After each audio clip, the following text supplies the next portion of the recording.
2024년 7월 30일 화요일 말씀 묵상 함께 시작합니다.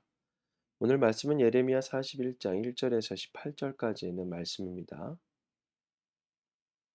저희는 세번역 버전으로 함께 말씀을 묵상하고 있습니다. 1절부터 함께 말씀 묵상합니다. 그 해 일곱째 달이 되었을 때에 엘리사마의 손자이며 느다니아의 아들로서 왕족이며 왕의 대신이기도 한 이스마엘이 부하 열 사람과 함께 아이감의 아들 그달리아를 만나러 미스바로 왔다. 그리하여 그들은 미스바에서 그달리아와 함께 식사를 하였는데 느다니아의 아들 이스마엘이 자기가 데리고 온 부하 10명과 함께 일어나서 사반의 손자이며 아이감의 아들인 그달리아를 칼로 쳐 죽였다. 이스마엘은 바벨로니아 왕이 그 땅에 총독으로 세운 그를 이렇게 죽였다. 이스마엘은 또 그달리아와 함께 식탁에 있는 모든 유다 사람들과 그곳에 와 있는 바벨로니아 군인들도 죽였다. 그달리아가 살해된 다음 날 아직 아무도 그것을 알지 못할 때에 수염을 깎고 옷을 찢고 몸에 상처를 낸 사람들 80명이 세겜과 실로와 사마리아로부터 곡식제물과 향료를 들고 와서 주님의 성전에 바치려고 하였다. 그런데 느다니아의 아들 이스마엘이 그들을 맞으려고 미스바에서 나와서 계속 울면서 걸어가다가 마침내 그들을 만나자 이렇게 말하였다. 아이감의 아들 그달리아에게로 갑시다. 그리하여 그들이 미스바 성 안으로 들어가오니 느다니아의 아들 이스마엘이 자기와 같이 있는 부하들과 함께 그들을 살해하였다. 물 웅덩이 속에 던져 넣었다. 그런데 그들 가운데 10사람이 이스마엘에게 깨걸하였다. 우리가 밀과 보리와 기름과 꿀을 밭에 숨겨두었으니 제발 살려주십시오. 그래서 이스마엘이 그들을 일행과 함께 죽이지 않고 살려주었다.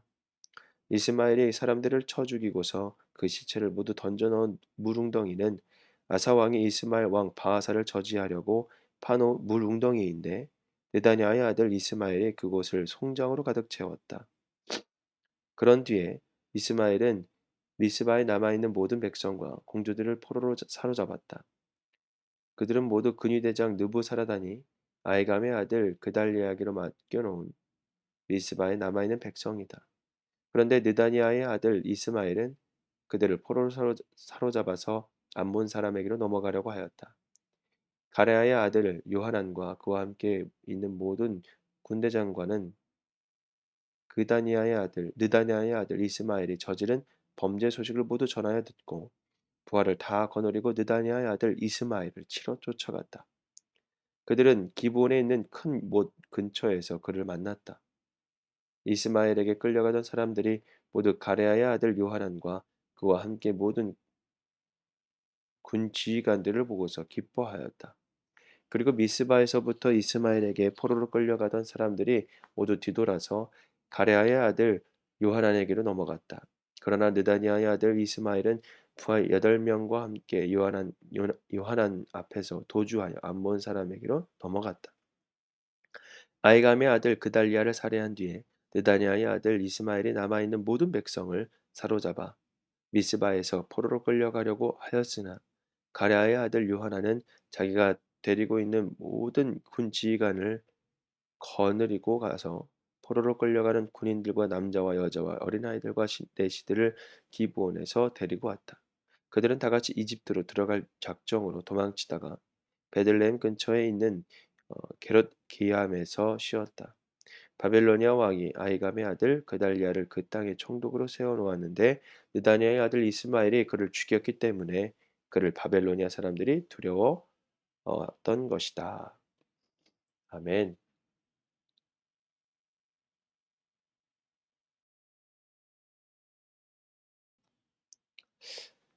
다시 혼란 속으로라는 말씀 주제로 함께 말씀 묵상을 합니다.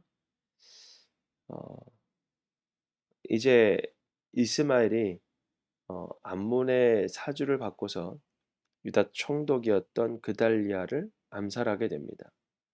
여기에 그치지 않고 그는 모든 이스라엘 남아있던 그 이스라엘 백성들과 또 순례길을 갈았던 경건한 사람들을 몰살하게 되죠.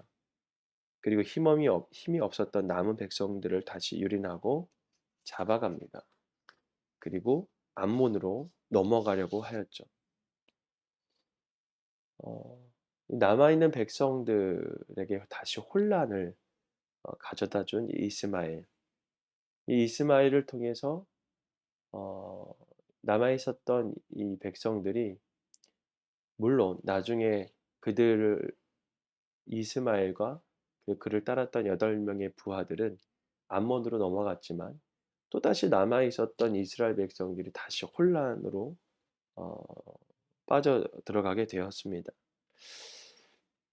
분명히 하나님께서 안전을 허락하시고 또 바벨로니아 왕의 또 선처를 통해서 이스라엘 백성들은 자기네 땅에서, 남아 있었던 그 땅에서 어 안전하게 살 수 있었는데, 그곳에서 또 어 불화가 생기고 또 문제가 발생되며 또 혼란에 빠지게 됩니다.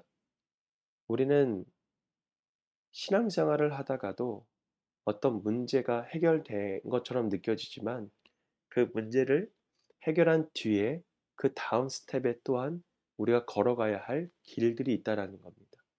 근데 그 길들을 잘 걸어가야 되는데, 즉 하나님의 말씀을 잘 따라 살아가야 되는데, 그러지 않고 또다시 혼란 속에서 어찌할 바를 모르는 상황이 놓여 있다라는 거죠. 근데 이런 상황들이 우리가 신앙생활을 하다가 뭐 한두 번 있는 것이 아니라 계속 우리들을 괴롭힙니다.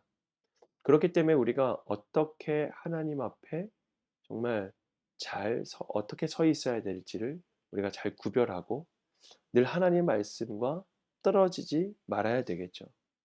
그런데 이스라엘 백성들은 사실은 그런 상황 속에서 자신들을 이끌어갈 리더들을 따라갈 수밖에 없습니다. 왜냐하면 힘이 없었기 때문이죠. 그런데 만약에 이들이 하나님 앞에 바로 섰던 자들이고, 하나님 앞에 정말 하나님 말씀을 굳게 믿고 분별을 할 수 있었던 사람들이었더라면 어땠을까요? 세상의 혼란일수록 더욱더 말씀을 길잡이로 우리가 생각하고 살아가야 되는데, 그러지 못하니까 옳고 그름의 판단이 흐트러지게 된다라는 것이죠. 그달리아도 똑같습니다.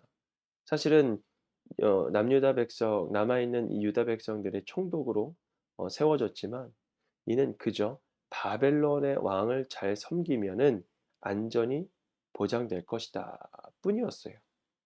즉 하나님과의 어떤 관계보다 그냥 그저 바벨로니아에게 항복만 하면 된다. 근데 하나님은 그렇게 살아가기를 원치 않으셨죠. 내가 너희를 지키는 것을 너희도 알고, 이 너희도 나를 잘 섬기면 이 70년이라는 이 포로 생활을 잘 견디게 될 것이다. 라고 말씀을 분명히 하셨는데, 어, 이 그달리아는 그저 이 바벨로니아 왕에게만 잘 섬기면 된다라는 식으로 이야기를 하는 것이죠. 이 요한안이 제공하는 어, 유효한 이 정보 또한 무시를 했다라는 겁니다. 즉 이 영적인 안일함과 이 게으름은 정말 우리들의 연약한 만큼이나 엄청 위험하죠. 우리를 위협하게 되고, 이 영적인 약함은 정말 우리를 하나님과의 관계 안에서 끊어지게 되고 이 사단의 놀이기가 될 수 있는 그런 상태라는 겁니다.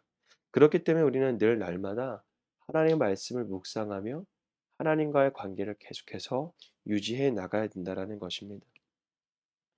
이스마엘은 조국의 멸망을 입신의 계기로 삼아서 악독한 기회주의자로 몰락하게 됩니다. 그는 암몬의 하수인이 되어서 지도자를 죽이고 무례한 무죄했던 이 순례자들을 몰살하게 됩니다.